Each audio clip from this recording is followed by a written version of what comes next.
And Senator Francis Heiliger and St. Thomas, you're recognized for your 7 minutes. Good morning, colleagues. Good afternoon, colleagues. Everyone. Good afternoon.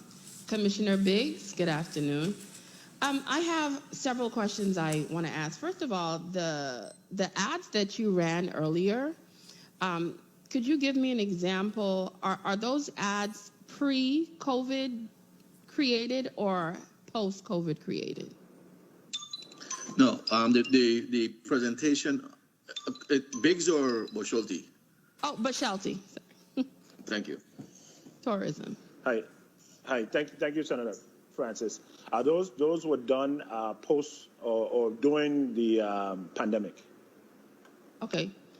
I have a question because I want to touch a little bit on safety, but I want to finish up my question when it comes to marketing. How much money have you invested into digital marketing? Because you're sharing with us, because apparently that seems to be bringing about the most results thus far. Yeah, let me ask, if I may, Senator, ask Aline Henneman-Tadman, who's our Assistant Commissioner for Marketing. She may have the specifics on what we've spent on the programs we've done so far. Good afternoon, everyone. Thus far, the department has had 2 programs running, one with Pandora and one with Refinery 29. Both campaigns in the market are just roughly under 500K. And those were actually in place just before the pandemic hit, and then we had to pull them. So we were able, after we began marketing again, to renegotiate with both partners and actually get more deliverables because of the economic situation. Have you guys done any research as to the rate of return when it comes to these digital marketing ads? Because looking throughout the testimony, I'm seeing words like significant and positive, but I'm not really getting data as to the rate of return. What are you getting? Yes.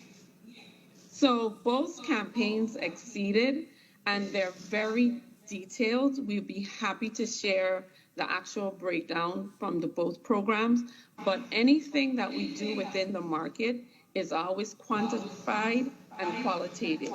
So in order for us to engage in a promotion, we have to have a minimum return on investment that is positive for the territory, and both exceeded the threshold marks. Okay. So I will make sure that we share those reports with you. Well, through the chair, I would like to get that data. As it relates to geo-marketing, how do you focus on that? Tell us a little bit about, do you even do geo-marketing? Yes, we do. So we work with our partners, the airline partners, our travel agents.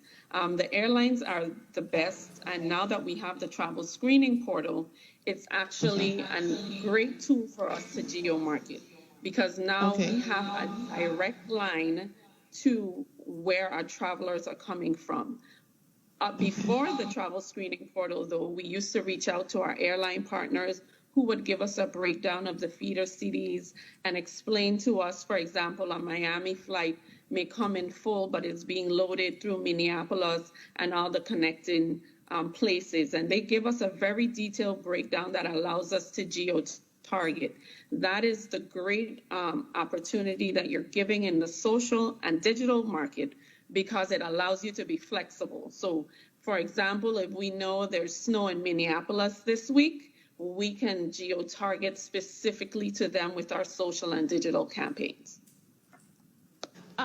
I want to talk a little bit about safety with the tourists coming in through the airports. One of the things that we talked about had to do with testing for the COVID, et cetera. But I keep noting that, for example, in the later part of the evenings, give me an explanation as to how it's done after hours. Because, for example, a late night flight might come in around 10, but nobody's there. How do you protect the community from COVID-19 when after hours people have already left? Who are there responsible to do the testing, make sure all of this stuff is done?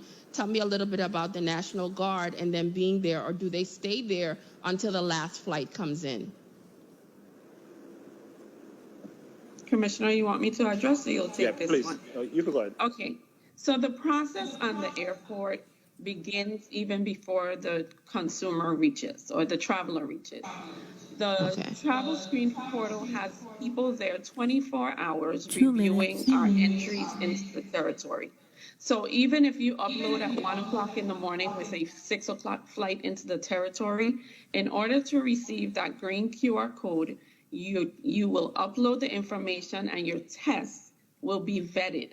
Now, we are one of the few destinations that actually vet the test.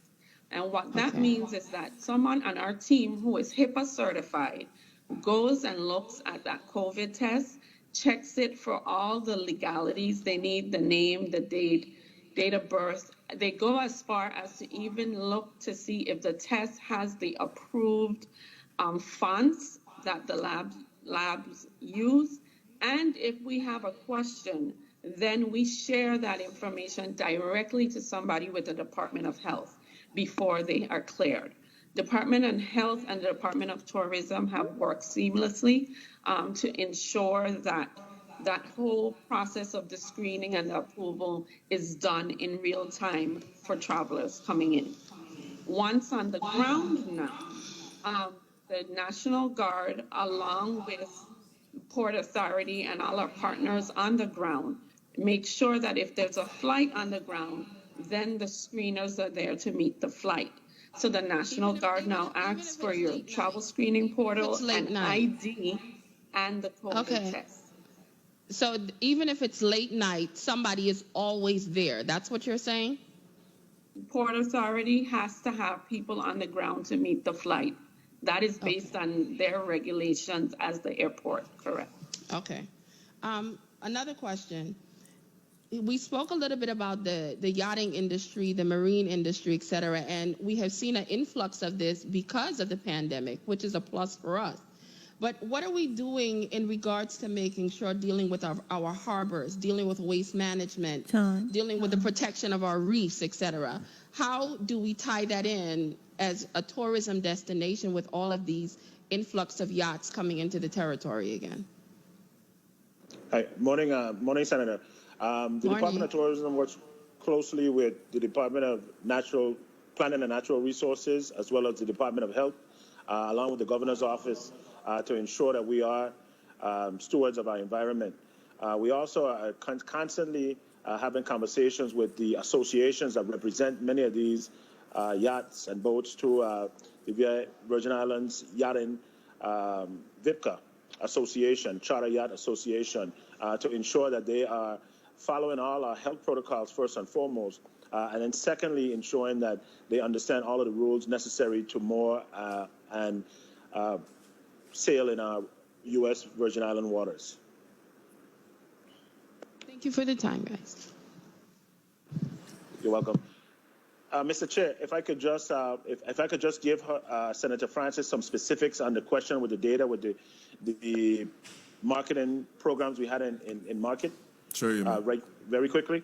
Yes, yeah, you may. Condé Nast Traveler, a leading travel publication. We had an investment of $300,000, and it delivered 9.5 million impressions and 15,000 clicks from digital content. Refinery 29, which is a leading lifestyle website. The successful influencing marketing campaign set to generate 15.2 million impressions against media spend of approximately 380,000. And Pandora is a leading music and podcast discovery platform with 70 million users each month. The territory has relaunched a multi-tier campaign which generated 19.5 million impressions against media spending of approximately 200,000. We continue to work with these platforms as we move into calendar year 2021. Thank you. Thank you for the additional data. One last question, Mr. Chair, since he shared that with me. Sure, you What may. does that mean? What does that mean for us economically? You know, I totally understand the match between what you invest and the return for views, but what have you seen economically for us as a territory? Thank you for the question. Well, I think Mr. Dorset could quantify it. What we can see from a data standpoint is we've seen a significant increase in airlift to the territory. The flights are coming in full. And what it should translate to is less unemployment because the hotels and the restaurants are up and running, as well as increased cash flow of the multiplier effect because people are spending in the territory, St. Thomas, St. John, and St. Croix. But that's more of an economist question. I'm sure Mr. Dorset might be able to give more specifics on it. Thank you. Good day, Senator Francis Heiliger, Donnie Dorset. What we've seen happen in the last quarter since we've reopened the territories is that the air visitor arrivals information has dramatically decreased over time.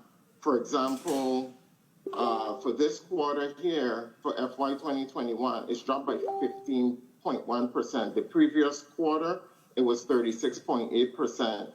As we projected out major carriers into April, we were seeing a 7.8% increase in direct seats. We are seeing an uptick with individuals coming to various restaurants and various locations and visiting the island, but primarily, at least for the data standpoint, we've seen an uptick in air visitor arrivals and we've seen an uptick in guest registrations to the accommodation establishments.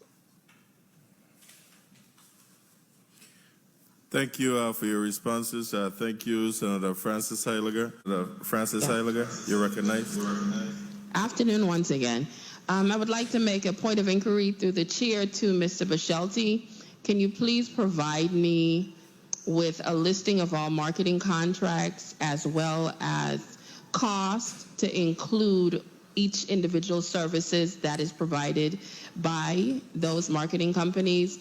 Also to Mr. Bashelti, I would like to have an updated listing of the 69 current EDA beneficiaries. Mr. Biggs, the updated list of the current 69 EDA beneficiaries and what services they're getting tax breaks on currently in this territory. Thank you.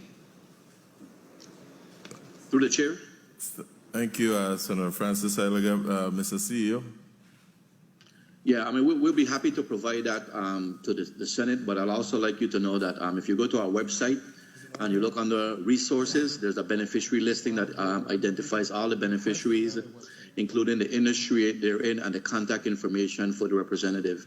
But I'll be happy to provide that information also. Yeah, it's not necessary. It's on the website. Thank you. Today? Thank you, Mr. CEO. Senator Francis Heiliger, you were saying something? Now I was asking, is it periodically updated? Is it currently up to date? I would have to verify. We do periodically update it. I'm not sure when the last update was done, but I just would like you to know in transparency, we do list all of the beneficiaries and the contact, but we'll get you an updated listing via the chair. Okay, thank you. Thank you, Senator Francis Heiliger.